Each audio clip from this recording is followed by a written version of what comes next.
Hey everyone, welcome to the video. So as you see now, I have an Elektron Digitone here on the side of the MPC. So I decided to bring in a new machine so I could explore the machine alongside the MPC and see what I could get out of it. So I was looking for a synthesizer and I was looking into subtractive synthesis, the analog synthesizers that are out there. And I saw a lot of pretty cool stuff around this price for the Digitone.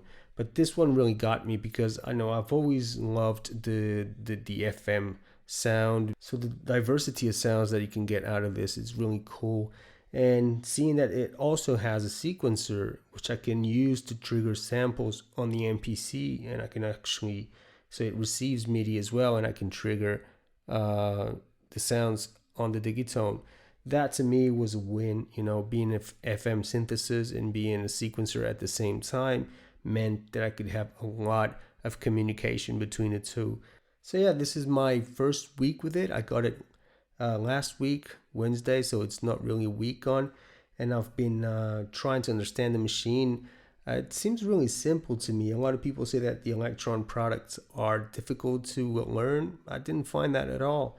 I mean, I watched a lot of videos on YouTube how to work with the machine, and once I got it, it's pretty much like 2-3 days and I was making beats with it.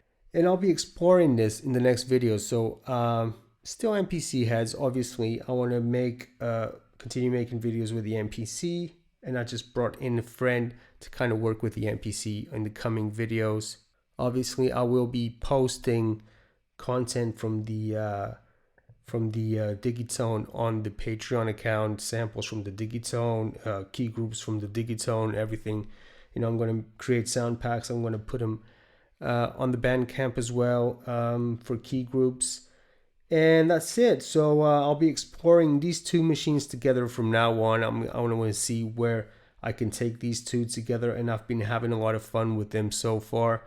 I've explored MIDI out from here to there, and I've explored MIDI out from here to the MPC. Now, I kind of think that the MIDI out from here works more to my workflow. So I'm actually controlling the Elektron at the moment with the MPC MIDI tracks. So the Elektron here, it has 4 bars. So each pattern is kind of like a sequence. It goes only up to 4 bars. But if I work here on a MIDI track, so you can see that I'm on a MIDI track here. And obviously in the MPC, I can extend a sequence to 999 bars, which is pretty much that. It's a lot. So I can actually write stuff here on the grid on the MPC and have it read here by the Elektron. So I can write really long sequences and still have the Elektron read that. And I find that there's no lagging anything. They play in time, no problem whatsoever. So yeah, MIDI out from here, going to the MIDI in. Really, all you need to do is go to your sync and set the sync to the MPC. I'm using the Touch. If you have another MPC, you can use the MIDI out port to connect into this one. So this one, you just go to the MIDI as well, sync and receive clock, and you can just synchronize the two together. In this video, I'm going to explore just the MIDI out from here to there. I will do other videos and I will explore the MIDI out from this one to that one and see what possibilities there are. So sequence 1, track mutes. Now I have my drums in this one here. Okay. I wrote something in track number 2. It's written right here in my track 14. and I chose track 14. I can choose any track. Obviously, I chose track number 14 just because I like to use my track mutes, so I rather have the tracks up top there. Okay, so as you can see, track number 14 has my MIDI right here, and that's going to track number 2.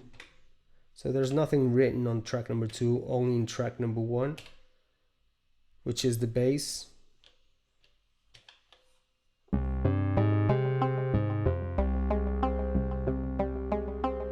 Let me just mute the track number 1.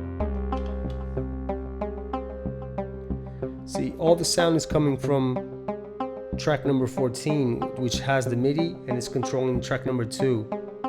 But I also have another track here, which is controlling track number 2. So I can have several tracks with different phrases, different MIDI phrases that I can trigger on and off.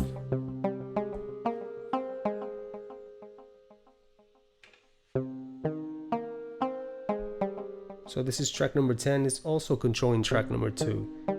So all you really need to do is go to the track that you want, and you say that MIDI channel 2 will control track number 2. So obviously I can jump in between tracks that way.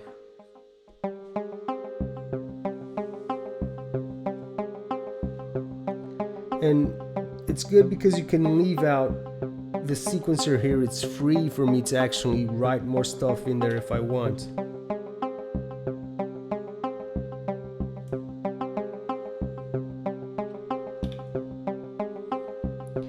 And you can also do parameter locks, which means you have the sequencer is free for you to write parameter locks.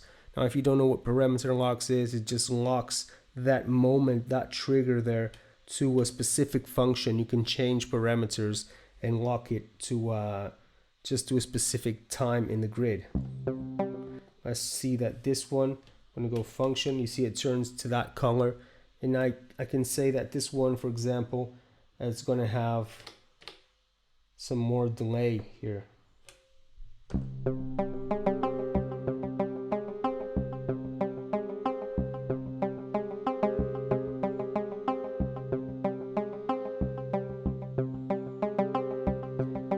And my track number 14, which is the one that's actually has the MIDI data written, it's 4 bar longs, but I can actually say that the sequence here, track number 2, which is the track that's being controlled by track 14 here because of the MIDI channel.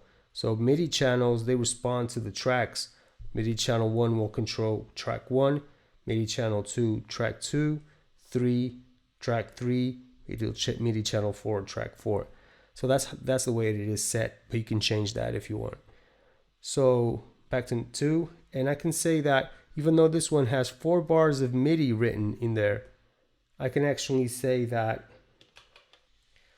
so I can change the length of just the track. So this will change the length for all the tracks, but if you want to change just for one specific track, you can come here and say that this track where I have this MIDI data written will be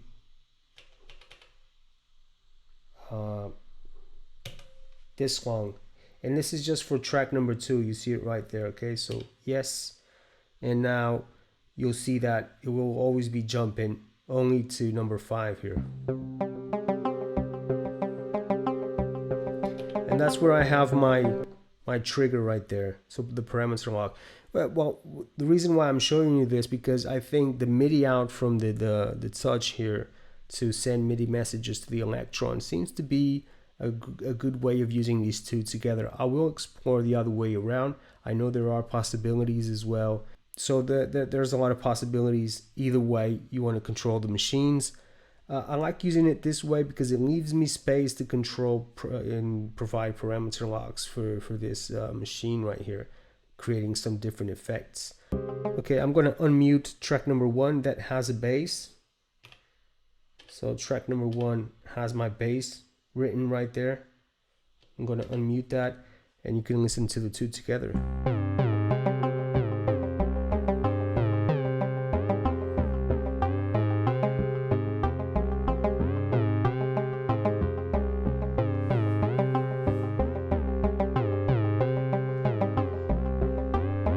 I also have more tracks written here. This one's controlling track number 3.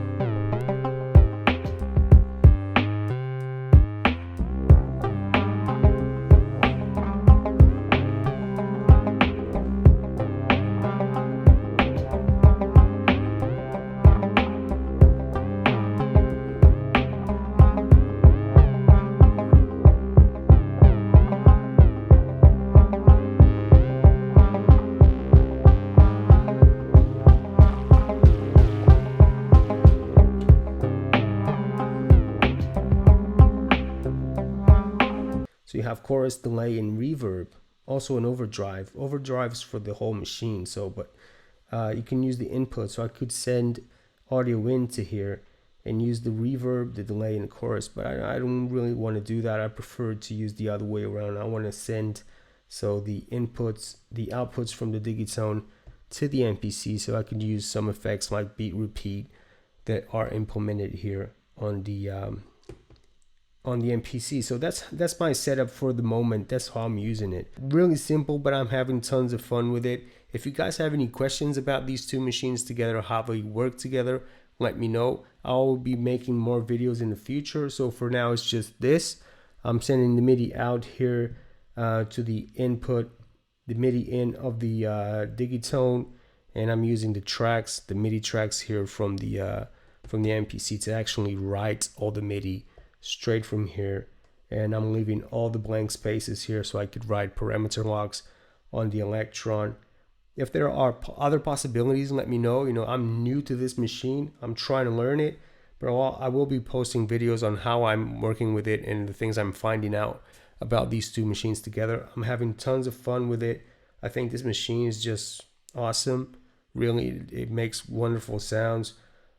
I will be sampling this machine from now on and putting everything into the Patreon account.